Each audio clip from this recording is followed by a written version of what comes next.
Feliz andare, bem-vindo a Centro Barrio Brasil. Mas estamos com a nossa cultura, pastor, nós temos bonita cultura, da roupa que aconteceu lá que tem mi trayecto.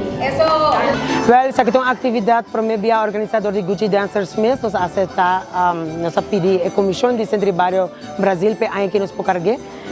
É parte de celebração que nós não quer que da faia e nós não quer para centro que da baixi. A ideia se trata para 300 comunidades rural de distrito de São Nicolás para tornar bem junto aqui na Brasil.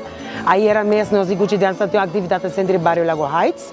Então nós abisawel de ragai nós temos que tomar turno para se aqui na Brasil para tomar turno centro e tornar na chance para bem junto e celebrar nossa tradição e nosso folclore.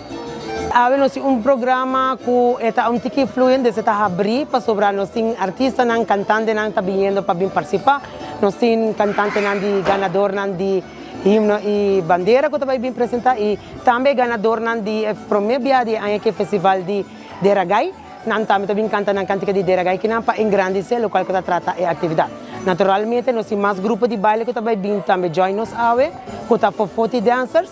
Também vai vindo para vir delegar-nos com 3 canções e também nós de Gucci Dancers também cobrir o resto da noite com os bailes diferentes que nós temos na celebração e folclore.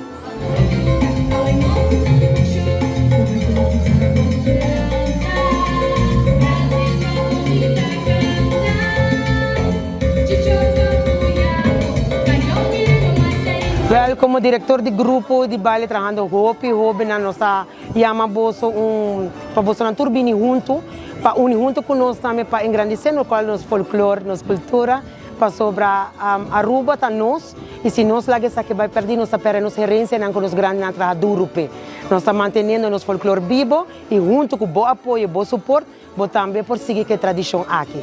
Vim junto com nós e danke para vir celebrar junto com nós e Ragai.